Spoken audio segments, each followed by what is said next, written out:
a crowd started to gather.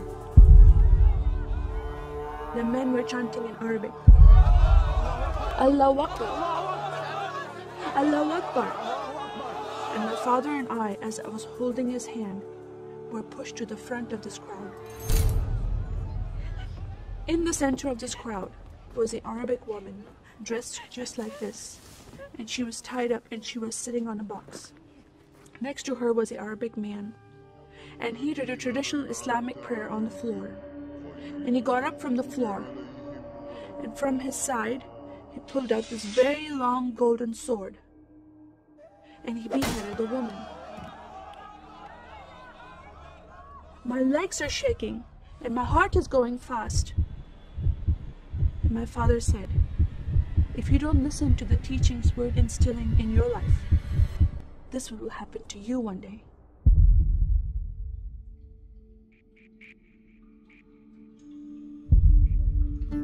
I was born and raised in a small country by the name of Kuwait, a community of 98% Muslim population. 2 of my uncles are imams, and 1 is president of a mosque, where I would hear the call to prayer 5 times a day.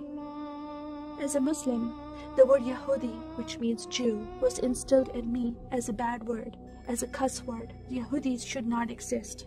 They should be killed, and I never thought to question why would I hate them. I never met Jewish people in my life. They never did anything to harm my family. I just hated them. Just the word brought hatred in my heart. It's very important to learn the Quran and the Hadith and even memorize it in Arabic. I even entered a competition where you recite the long chapter in front of Islamic leaders and teachers.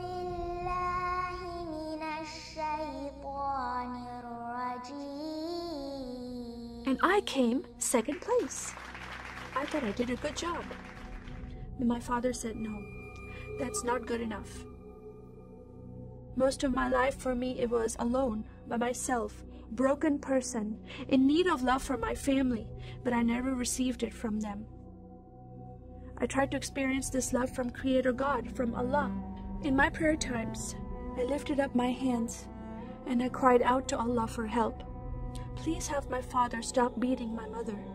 Please have my father stop beating me. But no help came. God is not a personable God to Muslims. God doesn't say, I love you. Saddam Hussein forces came in the middle of the night and invaded the small country of Kuwait. And then they came to my city and they destroyed property and they looted people's home and they stole possessions and they killed the men and they raped the women. Then we were granted asylum status to stay in the US. My grandmother suddenly got very sick. She had a heart attack and she went to the hospital. And 2 days later, she passed away. I was devastated because I lost my best friend. And this lady approached me and asked me if I was okay. And I said, no, Paula, my grandmother died. And I just started to cry again. At that moment, I was hurting so much, only crying helped. And Paula came to me and put her arms around me and she gave me a hug. And then she asked me a question. Would you like to go to church with me? When I walked into this church, I experienced love from these people and acceptance from these people like I've never before. Fellowshipping together. They were men and women together. They didn't have to be separate. No one was judging each other. And they knew I was Muslim. They were so friendly to me themselves, accepting of me and loving of me. And that was really surprising to me. And for the first time in my life, I heard a message from the Bible. He started reading the message about Yeshua. When he walked into the synagogue, he was given a scroll from Prophet Isaiah, and he opened the scroll and he started reading that scripture. That the Spirit of the Sovereign Lord is upon me, because he has anointed me to preach the gospel to the poor.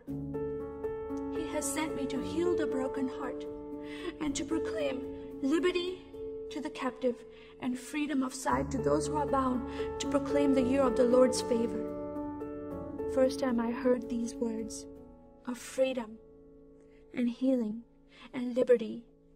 I'm desperate to be freed from bondage. I was held captive in Islam and I wanted to be freed from that.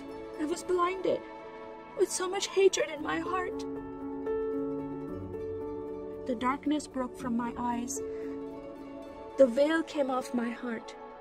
I knew the decision I was making to leave Islam is a big decision. By Sharia law, Islamic law, it is death penalty.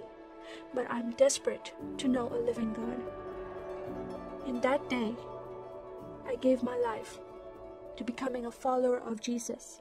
This is the God of Israel, God of Abraham, Isaac, and Jacob. And the nation of Israel is God's heartbeat.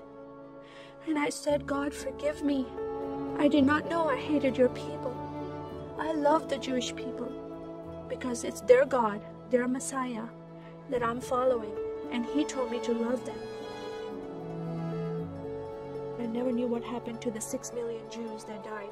I never heard that in Kuwait in history. Now that I met Holocaust survivors, I know their story, and I shared my story with them. Your God, your Messiah, changed my heart, giving His life for me, so I can have life everlasting. He rescued me. He saved me. He came and brought joy in my life again. And I'm a blessed woman. And I start crying, and they start crying. And we are able to relate to each other, and they embrace me, and they love me, and they experience some healing, I believe, when they hear my story. That is a privilege to have that in my life. I am one for Israel.